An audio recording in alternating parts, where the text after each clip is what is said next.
السلام علیکم ورحمۃ اللہ وبرکاتہ نحمدہ ونصلی علی رسولہ الکریم اما بعد اعوذ باللہ من الشیطان الرجیم بسم اللہ الرحمن الرحیم رب اشرح لی صدری ویسر لی امری واحلل عقدۃ من لسانی یفقہوا قولی رب زدنی علما اللہم فقہنا فی الدین۔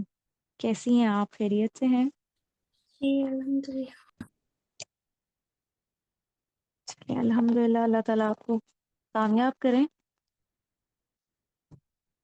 آیت نمبر 225 اوپن کر لیجیے اپنے پاس۔ قسموں کے بارے میں ہم آیات پڑھ رہے تھے، قسم کھانے کے بارے میں کہ ایسی قسم نہیں کھانی چاہیے کہ کوئی یہ کہے کہ میں نیکی یا تقوی کا کام نہیں کروں گا یا لوگوں کے درمیان اصلاح نہیں کرواؤں گا۔ اس طرح کی قسم نہیں کھانی چاہیے۔ پھر اللہ تعالیٰ اس آیت میں بتا رہے ہیں، آیت نمبر 225 میں، لا یؤاخذکم اللہ باللغو فی ایمانکم، نہیں مواخذہ کرے گا تمہارا اللہ تعالیٰ ساتھ لغو قسموں کے۔ لغو کیا ہوتا ہے؟ نوٹ کر لیں، ایسا کام یا کلام جس کا کوئی فائدہ نہ ہو۔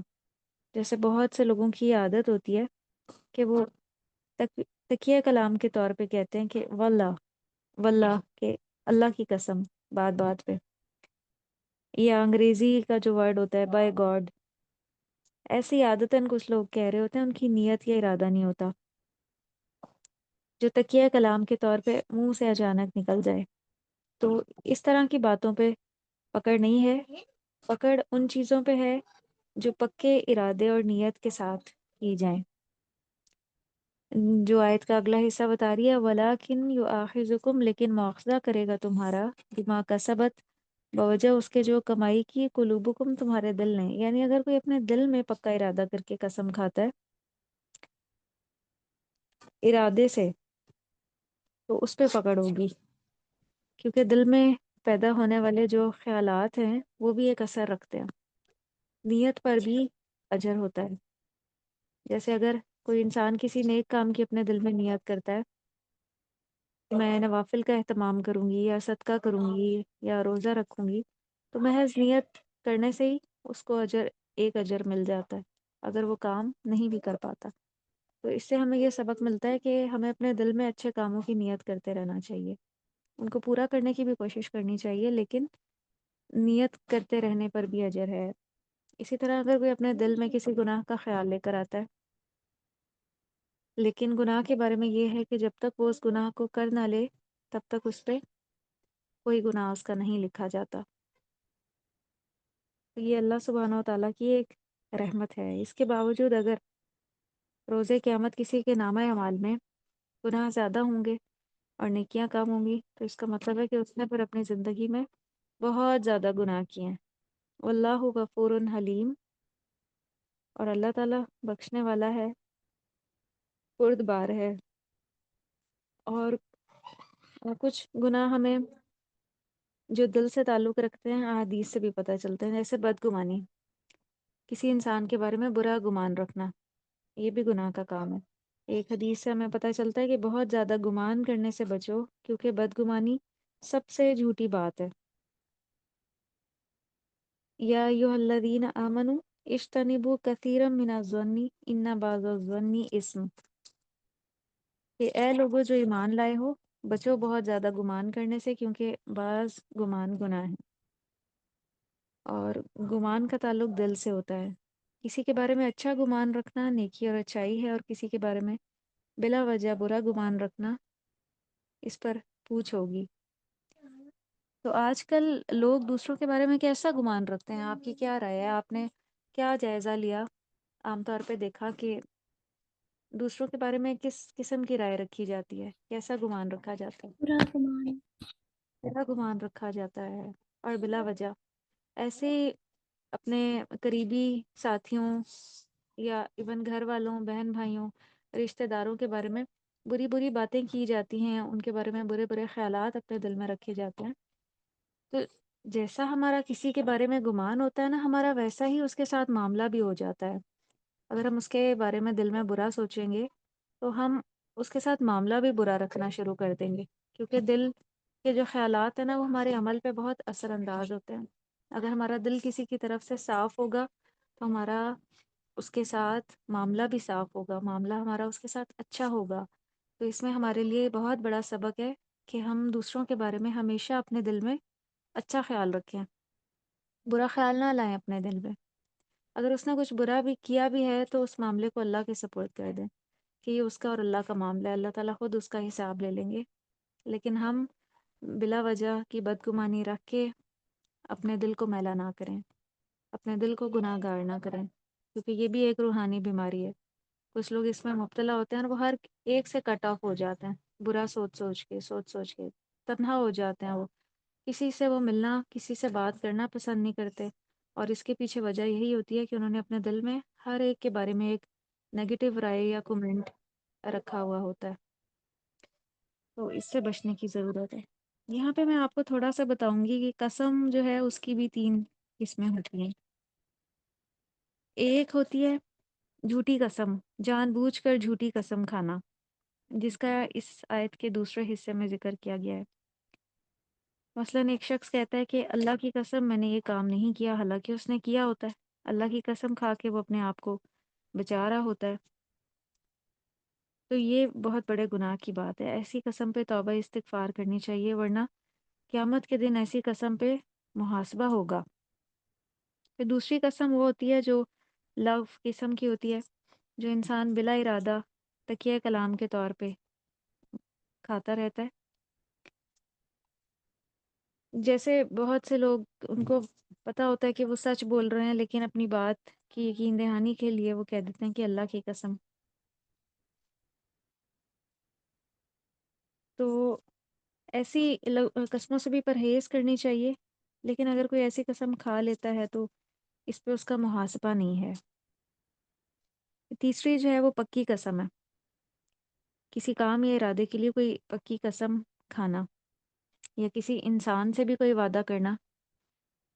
کوئی بھی وعدہ ہو سکتا ہے، کسی سے اگر کوئی قرض وغیرہ لیا ہے اس کی واپسی کے متعلق ہو سکتا ہے، یا اور کوئی کمٹمنٹ ہو سکتی ہے، کوئی پکا وعدہ۔ تو ایسے جو وعدے ہیں ان کو بھی پورا کرنا چاہیے لازمی، اور اگر کوئی نہ پورا کر سکے تو اس کا پھر کفارہ ہے۔ کفارہ یہ ہے کہ وہ 10 مسکینوں کو کھانا کھلائے، یا کھانا نہیں کھلا سکتا تو وہ ان کو کپڑے پہنائے، کپڑے دے، یا ایک غلام آزاد کرے، اور اگر یہ بھی نہیں کر سکتا تو 3 دن کے لگاتار روزے رکھے۔ تو قسم کا کفارہ کیا ہے؟ روزے رکھے، کتنے روزے؟ 3 روز۔ 3 دن کے مسلسل رکھنے ہیں، گیپ نہ آئے درمیان میں۔ یا سیکنڈ آپشن کیا ہے؟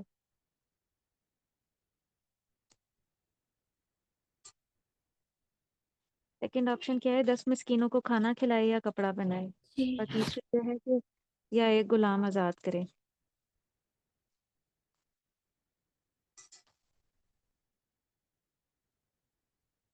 تو یہ پکی قسمیں ہیں جن کے نہ پورا کرنے پہ ان کے اوپر کفارہ ہے۔ جیسے حضرت عائشہ رضی اللہ عنہ پہ واقعہ افک میں جن لوگوں نے تہمت لگائی تھی، اس میں ایک وہ آم، آم، بھی تھے جن کو نبی حضرت ابو بکر صدیق ماہانہ بنیاد پہ وظیفہ دیتے ہوتے تھے۔ تو حضرت ابو بکر صدیق نے قسم کھائی کہ میں آپ سے ان کو وظیفہ نہیں دوں گا۔ تو اللہ سبحانہ و تعالیٰ نے ان کی اصلاح فرمائی، اللہ تعالیٰ کو ان کا یہ طرز عمل پسند نہیں آیا، تو انہوں نے پھر اپنی اس قسم پہ جو قسم کھائی تھی کہ میں ان کو آئندہ جو ہے وہ ماہانہ جو انہوں نے ان کا وظیفہ مقرر کیا ہوا تھا نہیں دوں گا، وہ پھر دینا شروع کر دیا، اور قسم کا انہوں نے کفارہ ادا کر دیا۔